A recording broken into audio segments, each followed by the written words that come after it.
All right, guys, so we're over at a property today and we're about to do a drain job here. So basically what we got going on is this gutter right here is failed. It's all cracked to pieces, this corrugated stuff that they use. So we're gonna be replacing that with aluminum.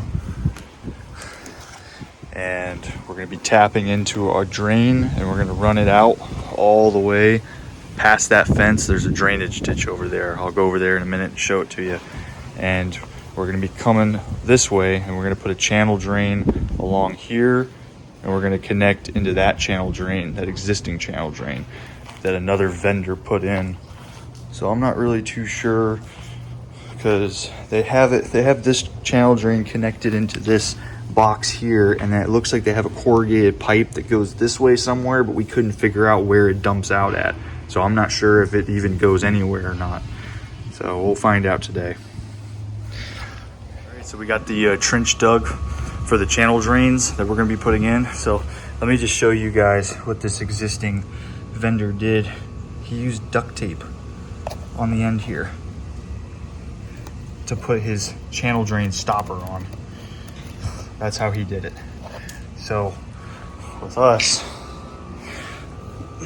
I'm not going to be using a stopper because I'm going to connect right into theirs. But on ours, for where I put the adapter, I don't know if you can see that.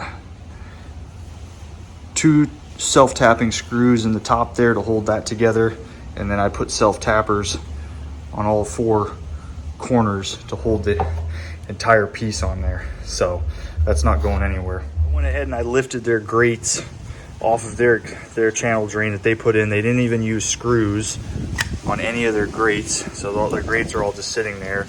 And that wasn't the first piece of duct tape they used. They used duct tape here on one seam and then no duct tape on this other seam. And same with down there. They used duct tape on this seam, but none on this seam.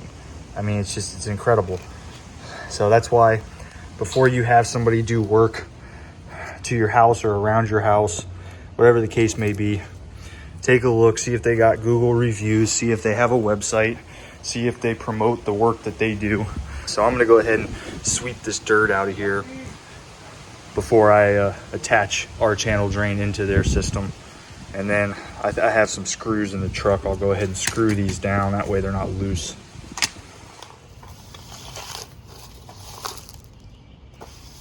Okay, so the way you're supposed to do this, the proper way to do it instead of using duct tape, is the channel drains have a slit on either side. So you have a female slit and then you got the male slit. So you go ahead and you slide the male into the female like so, and you press it down until these little prongs that are on the side here snap in on the female side. So then that's it. It's together. You don't need duct tape and it's not gonna move once it's in the ground. All right, so just about have the main line dug from where the gutter is, leading underneath the fence right out to the drainage ditch over there. There's our SDR 35 that we're gonna be putting in. And then getting this trench dug here for the channel drain.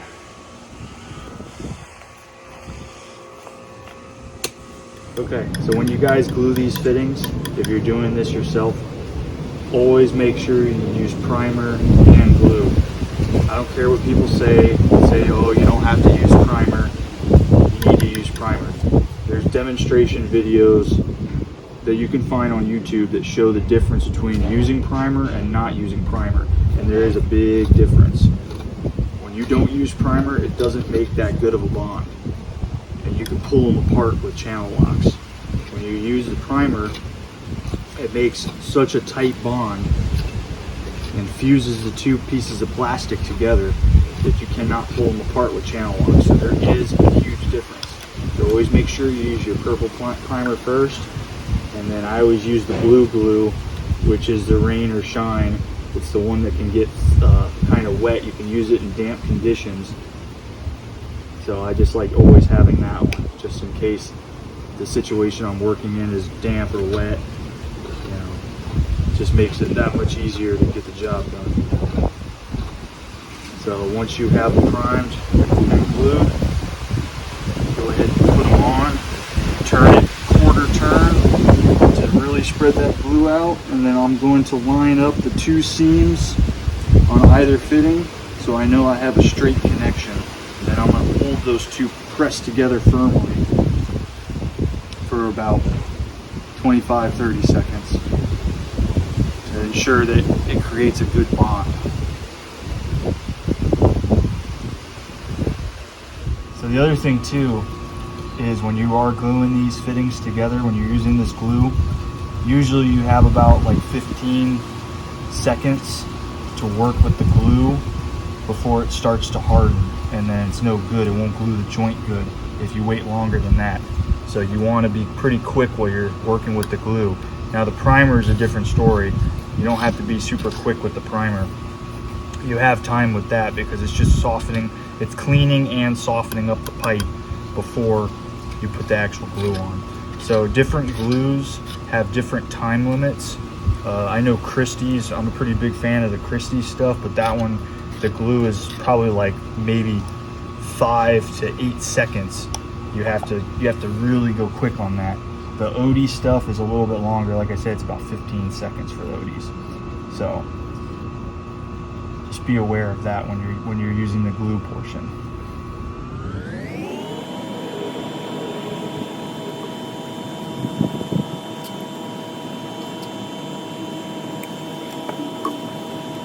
All right, so now the other thing too I want to go over with you guys is when you're laying your main line in, which that's what we're doing right now. If at all possible, always try to keep the bells, so these ends of your 4-inch SDR35 pipe have couplings already built into the pipe, and we call it a bell. So you always want to keep your bells facing to the house. In other words, you always want to face them where the water is going through. Here, I got 2 pieces here I'm going to show you. So this is a bell.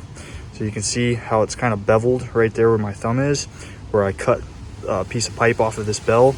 I always save these because they act as couplings. So here's another one. Here's a bell on this end, and then here's just a normal 4-inch pipe. So when you slide these together, let me see if I can do it holding a, there we go. So when you slide these together, and we're gonna look inside here now, you can see how that seam for that pipe, when it slid in, is sticking up slightly right there. So you want the water to go with the seam, not against it.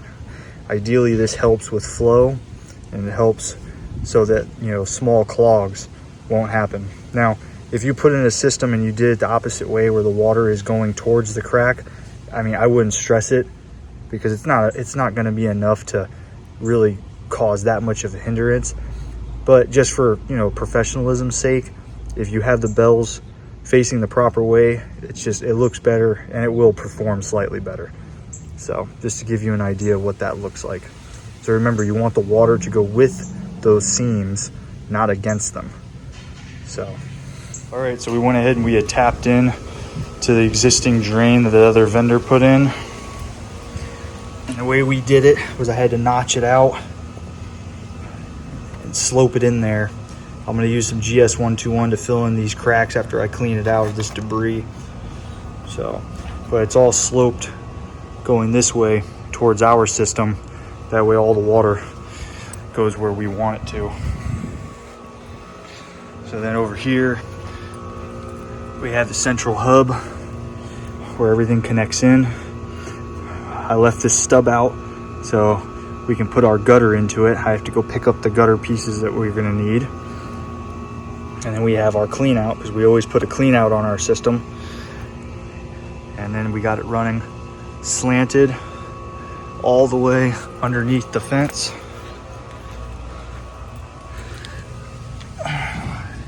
Stubbed out underneath the fence, going right into the ditch. So this system's gonna rip when it's finished.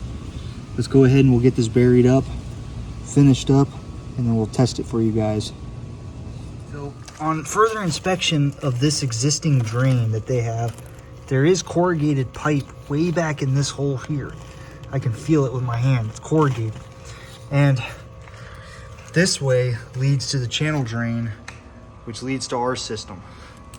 So over the fence, I did find some corrugated pipe that's sticking out, but it's way over to the left-hand side. So it's kind of weird. Why would they bend this all the way around and go all the way around? They went like this with it.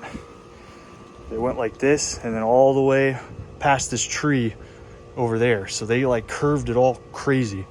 So let me go ahead and show you guys over the fence. So got the ladder up on the fence, and I don't know how well you can see this. Let me zoom in on it. Right there, that's their corrugated pipe, literally right underneath this tree. And our system sticks out. Oof, I don't think you're gonna be able to really see ours too well. No, I guess you kind of can. Our system sticks out right there. So I'm gonna go ahead and I'm gonna run the hose into that catch basin, and I'm gonna see which system the water starts coming out first. All right, here we go. We have the hose running now in the catch basin box, and we're gonna see which system it goes through quicker.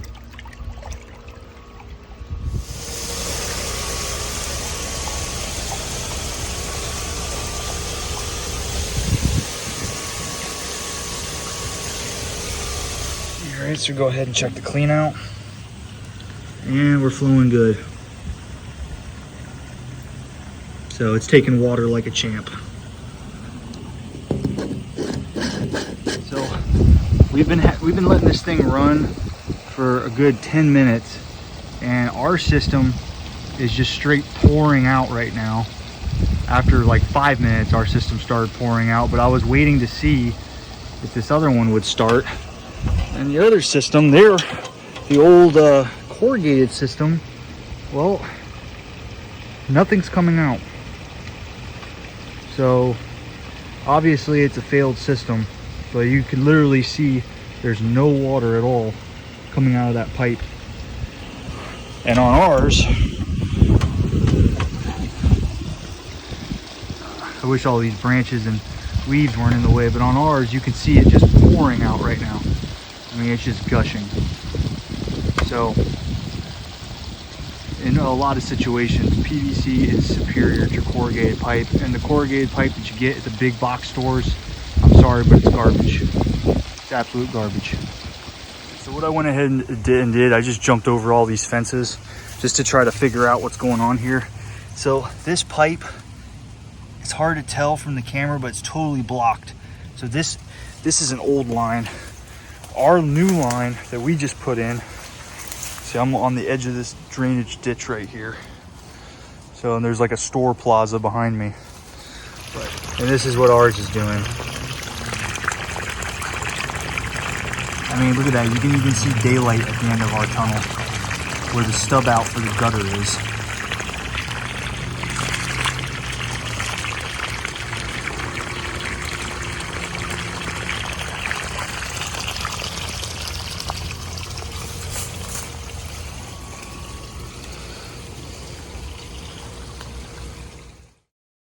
So if you live in the Tampa Bay area or surrounding counties and you're having drainage issues in your yard and you need a quality drainage system installed, give us a call or email us, and we'll go ahead and we'll take care of whatever problem you're having when it comes to drainage in your yard.